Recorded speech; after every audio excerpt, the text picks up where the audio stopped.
ஓம் சரவண பவ. பாலும் தெளிதேனும் பாகும் பருப்பும் இவை நாளும் கலந்துனக்கு நான் தருவேன்.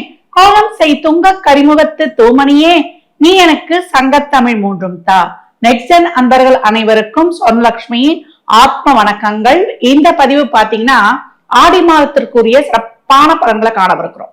இந்த மாதங்கள்ல சூரியன் மிதுனத்தில் இருந்து கடகத்திற்கு பயிற்சி ஆவதுதான் ஆடி மாதம், ஆடி பண்டிகை. இது தட்சிணாயன காலம் அப்படின்னு சொல்லுவோம். சூரிய பகவான் வடக்கில் இருந்து தெற்காக நோக்கி பயணிக்கிறார்.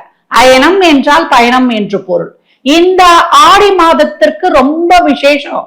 ஏன்னா சூரியன் மாற்றுக்காரகனாகிய சந்திரனும் பித்ருக்காரகனாகிய சூரியனும் இணையக்கூடிய மாதம் அப்படின்னு சொல்லலாம். இந்த மாதம் நிறைய பண்டிகைகள். ஏன்னா இது தேவர்களின் இரவு பொழுது. சூரியன் பாத்தீங்கன்னா நம்மளுக்கு சித்திரை மாதத்தில் ரொம்ப அப்படியே தகதகன்னு இருந்து அப்படியே ரிஷபத்துக்கு மிதுனத்துக்கு இப்ப அப்படியே அவருடைய உஷ்ணம், அவருடைய தாக்கம் அப்படியே குறைந்து கொண்டு வருகின்ற காலகட்டம். ஆனா இப்ப பாருங்க, காலநிலை மாற்றங்களால வெயிலுடைய தாக்கம் தாங்க முடியல. அதனாலதான் முன்னோர்கள் அப்பெல்லாம் என்ன பண்ணாங்கன்னா, இந்த ஆடி மாதம் ஆரம்பித்தாலே சந்து பொந்து இண்டு இடுக்குல இருக்கிற ஒரு சின்ன ஆலயமாக இருந்தாலும் அம்மனுக்கு ரொம்ப விசேஷமாக இந்த கூழ் ஊத்துறது, அதே போல ஆடியில் வரக்கூடிய நம்மளுக்கு வெள்ளிக்கிழமை, செவ்வாய்க்கிழமை, ஞாயிற்றுக்கிழமை எல்லாம் இந்த ஆடி 32 நாட்களும் ரொம்ப அருமையான நாட்களாக வரக்கூடியது அப்படின்னு சொல்லலாம். இதுல பாத்தீங்கன்னா இந்த காலகட்டம் நம்மளுக்கு இரவு பொழுது நீண்டு இருக்கும், பகல் பொழுது குறுகி இருக்கும். சூரியனுடைய அந்த ஒரு வெளிச்சம் தான் நமக்கு ரொம்ப. சூரியனும் சந்திரனும் தான் ஒளி கிரகங்கள். அவங்கள ரெண்டு பேரும் மட்டும்தான் நம்ம நேரடியா பார்க்க முடியும். அந்த சூரியன் இந்த காலகட்டங்கள்ல நீர் ராசியான கடகத்திற்கு வரும்போது அந்த நம்மளுக்கு அந்த வலிமை குறைஞ்சிடறாரு இல்லையா, அப்படியே படிப்படியா. அப்ப நம்மளுக்கு நிறைய நோய் தாக்கங்கள்லாம் வரும்னு சொல்லிட்டுதான் சூரியன் இந்த வலிமை குன்றி இருக்கக்கூடிய இந்த காலங்களில், இந்த தட்சிணாய காலங்களில் நம்ம இறை வழிபாட்டுக்கு அதிக முக்கியத்துவம் தரும். அதனால கூழ் ஊத்துறதுல பாத்தீங்கன்னா கேழ்வரகு, துள்ளு மாவுல பச்சரிசி, வெல்லம் இதெல்லாம் கலந்து இருக்கிறது. ஆனா உடம்புக்கு ஒரு அயன் சத்து, நம்மளுக்கு ரத்த விருத்தியை கொடுக்குற மாதிரி அந்த உணவுப் பொருட்கள்லயே அதெல்லாம் கலந்துருக்கும். இந்த முருங்கைக்கீரை பொரியல், கருவாட்டு குழம்பு இதெல்லாம் வச்சு கொடுப்பாங்க இல்லையா. நம்ம முன்னோர்கள் இப்ப நாசால என்ன கண்டுபிடிக்கிறாங்க, நம்ம முன்னோர்கள் கால சூழலுக்கேற்ப ஒவ்வொரு பண்டிகையும் வச்சு அதுல இருக்கின்ற அந்த உணவுப் பொருட்களையும் நம்ம உடலுக்கு உறுதியாக இருக்கிறதுக்காக கொடுத்திருக்கிறாங்க.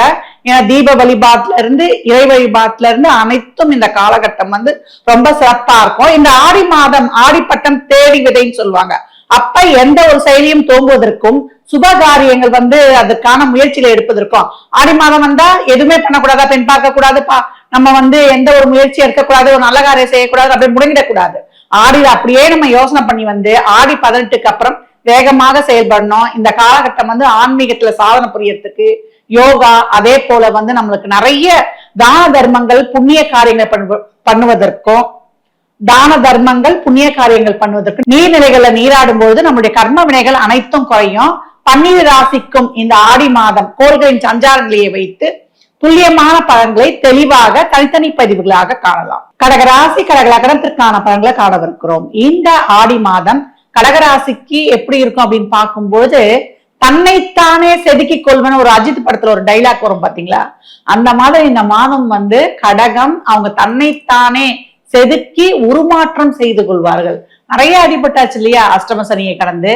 இப்ப அஷ்டம ராகு வேற, 2ல கேது வேற, அவங்க எல்லாமே ஒருத்தரா படிப்பினையை சொல்லி கொடுத்து கொண்டே இருக்கிறாங்க இல்லையா.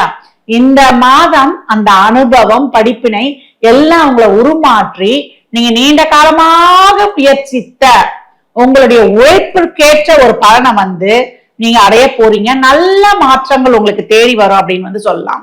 நான் எவ்வளோ உழைக்கிறேங்க, உழைப்புக்கான அங்கீகாரம் இல்ல.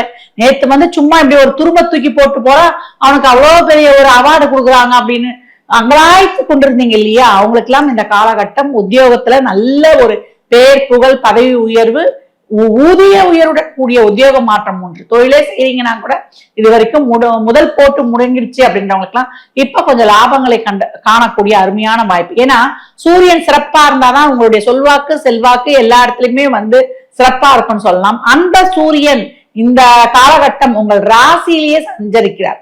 அப்ப நீங்களே உங்களை நல்ல சிறப்பா வெளிப்படுத்திக்குவீங்க, நல்ல அழகா வெளிப்படுத்திக்குவீங்க, அறிவா வெளிப்படுத்திக்குவீங்க.